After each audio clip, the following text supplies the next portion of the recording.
everybody to Go Local Live. I'm Josh Fenton, CEO and co-founder. Beautiful 10-day. I think John Giorgi gave it a 10. So get out there and enjoy it, but only after you've heard from Charles Kelley. He's the head of Rhode Island Student Loan Authority. Charles Kelley, thank you so much for joining us. Thank you, Josh. Pleasure to be here, even inside on a beautiful day. It is a very interesting time in your business. There's a lot of major developments going on. Why don't we walk through some of them on the most local and I'll call it refreshing. You guys have kind of redeveloped the brand a little bit and come up with a new identity, freshened things up in a very complex time. People knew sort of the old university-like shield. Now it's a little cooler and hipper. Well, thank you, Josh. Yes, we figured that since the Student Loan Authority has been around since 1981, it was maybe a little overdue for refreshing, as you say, of our logo. And our objective really was to focus on the inclusive nature of what we do, and that we're focused on the individual. So we wanted to make it more up-to-date and colorful, and still convey to people that we are a nonprofit there to help them with their higher education planning and financing and repayment options and everything to do with helping them achieve their higher education dreams from all walks of life. Listen, I think it's a strong new identity. It's cool. It's definitely much more updated. Let's jump over to sort of the meat and potatoes, this employer repayment new structure. Walk us through that. Who's eligible for it? Who does it benefit? And most importantly, how does it work? Well, very complicated question there, but we'll try to make it very succinct for you. One is that everybody is concerned about the $1.6 trillion nationally that people have in student loan debt. And there are a number of members of Congress that wanted to encourage employers to help their employees repay their student debt. So 4 or 5 years ago, we developed in-house the software to do all the back office work to make it easy for an employer who wanted to help their employees repay their student loans, whether it's federal or private, whatever. And it has been very successful, and particularly with the tight labor market, many employers are using this as a recruiting and retention tool. And why it's so attractive to employees is that they can receive payments on their student loans individually up to $5,250, and it's not taxable income, so not subject to federal, state, Social Security, Medicare taxes, anything. That's a huge benefit. And it gives the employee a peace of mind, and it's being used when people are being recruited for, say, healthcare workers, or as everyone knows, very much in demand. And that's become very popular. We're working with some hospitals on this, general healthcare workers, technology workers, and it allows the employee to either reduce their monthly payment in some cases, or just goes right against the principal of the loans so that the loans get paid off faster and they incur less interest naturally. Yeah, I mean, if it's $5,200 tax-free in a regular person income, that's like $7,500 to $8,000 depending on the situation. I mean, that's a significant boost for a new employee. It's a great retention tool. It's a great incentive to get people over. How does someone access it? Let's say I'm the employer and I want to start offering that. And then the second part is, I'm the employee, I got that offer from a company. How do I make sure that what they're offering is appropriate, eligibility, legitimate? All right.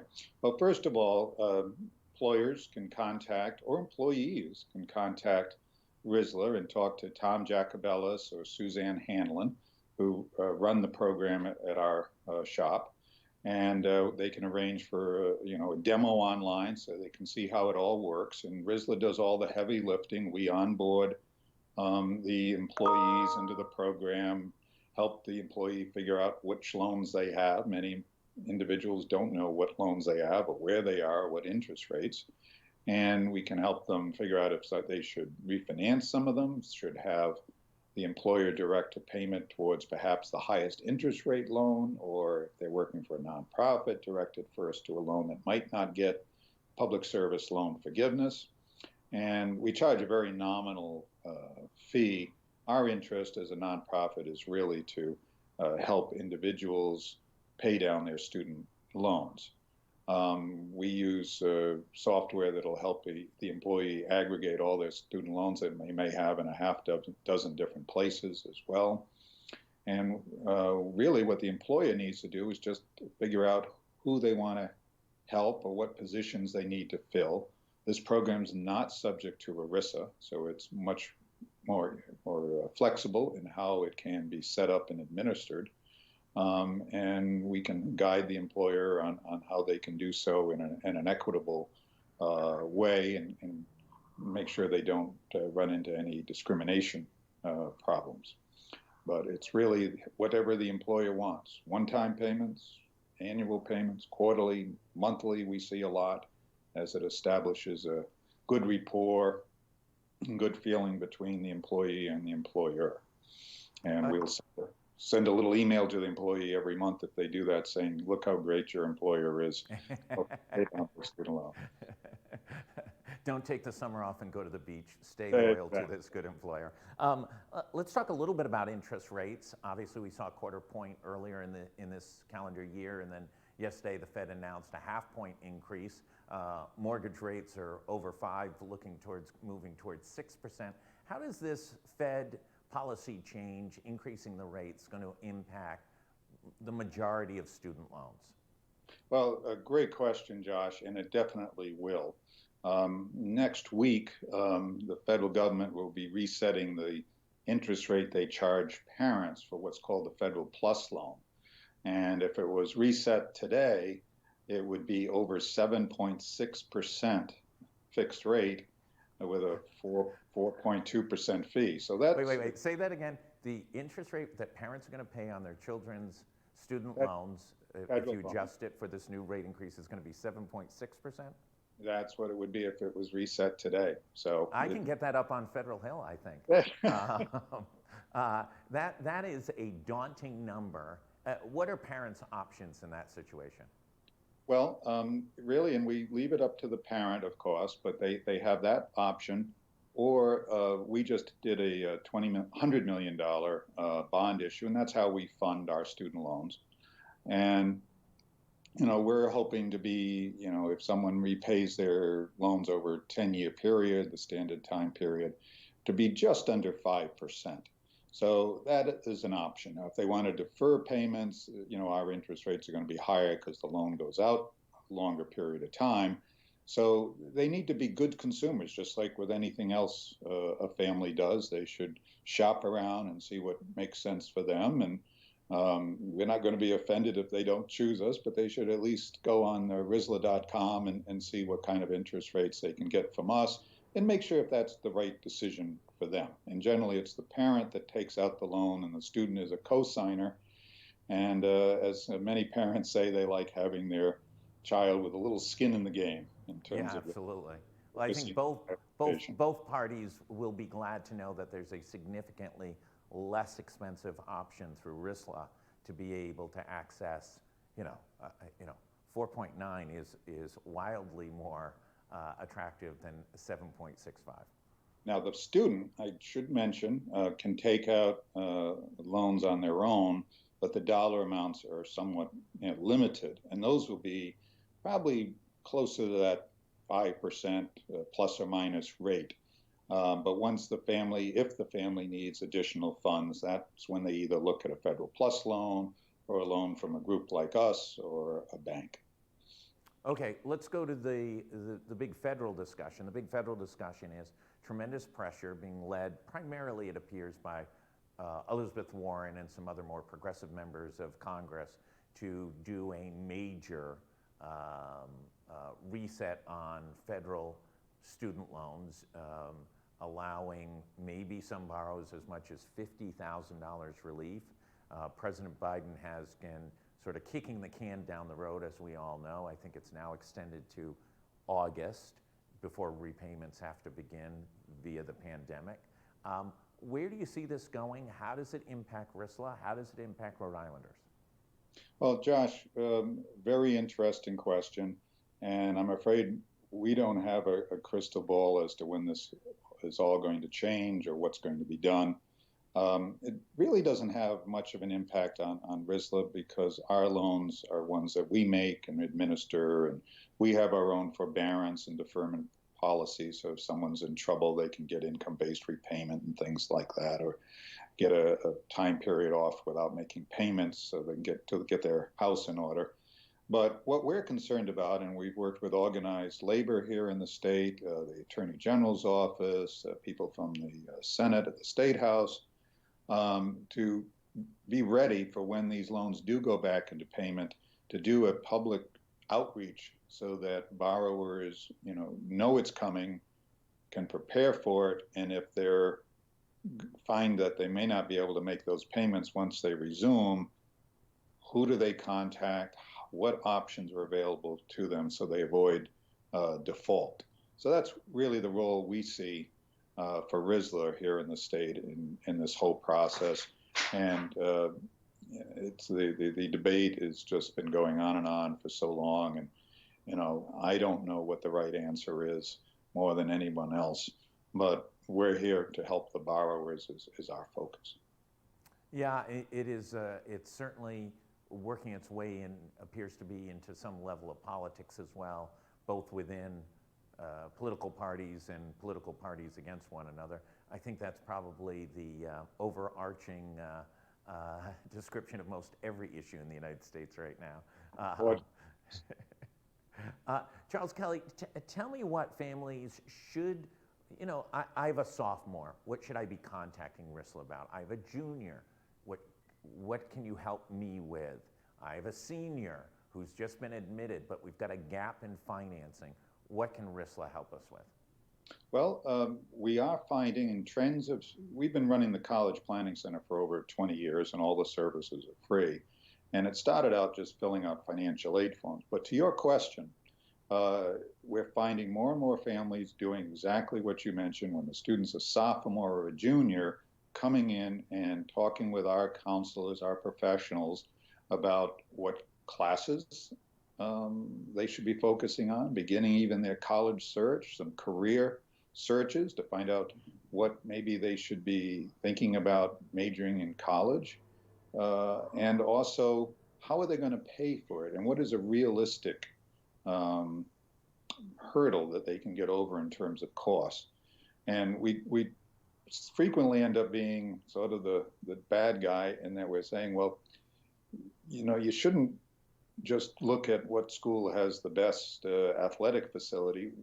What school can give you the best financial aid package combined with a good education?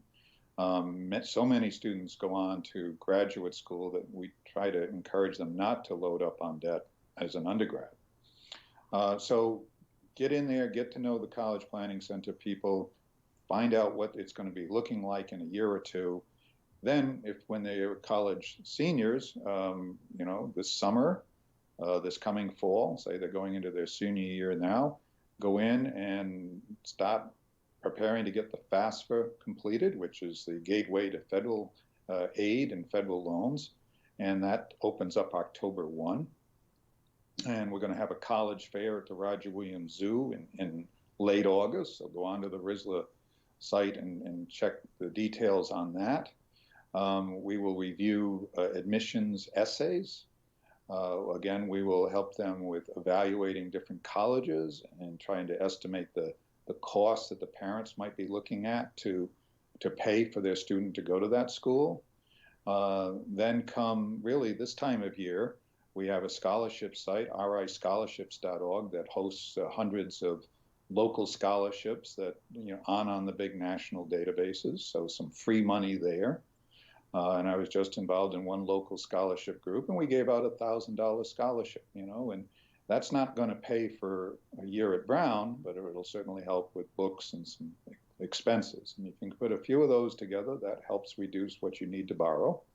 And pretty much next month, we're going to be inundated with people looking to take out education loans with us or refinance education loans with us that they already have. And we'll even refinance loans that people have and the students still in school. So, last week, I think we refinanced about 5 million in education loans. So people are trying to do this before interest rates, get too much higher. Yeah, no, I just want to go to that scholarship database. Incredibly important, and there is a lot of literally free money there. And I'll tell you, when I was an undergrad, I went to URI my freshman year. My grandfather had worked at American Screw Company, and he said, "Oh, I think they have a scholarship program." URI cost $3,200 that year, and I think I got a $1,000 scholarship. And as I was working my way through URI, that $1,000 was a big, big plus. There are a tremendous number of scholarships that are all different connections. Your parents were in a fraternity or a sorority, all sorts of things that people might be eligible for. No, you're absolutely right, Josh. And yes, you're not going to get everyone you apply for, but you should look and try. And the Rhode Island Foundation has a great scholarship resource as well from people that have given money from their estate to fund programs for all different types of programs and different people. So it's really, there's some money out there, but you got to do a little work. Charles Kelley, as always, thank you so much. Congratulations on the rebranding. Appreciate your expertise in this very sort of tumultuous period of time of interest rates and federal dollars and student loan debt deadlines and all these things. We really appreciate you checking in with us. I think it's wildly helpful for parents and for students who are trying to meander their way through this process. So thanks again for joining us. Thank you, Josh. And thank you for helping us get the word out. For everybody else, stay tuned. We will have the chair of the Political Science Department at the University of Virginia, Jennifer Lawless. She'll be on at 12 with us. And then we'll have updates throughout the afternoon. It has been a busy day of news already today in Rhode Island. Stay tuned. Enjoy this great weather. Stay healthy. If you haven't gotten a booster shot, do it. It's easy, it's free, and it gives you a lot more confidence enjoying the summer with your family and friends throughout the course of the year. Thanks, everybody. Stay safe.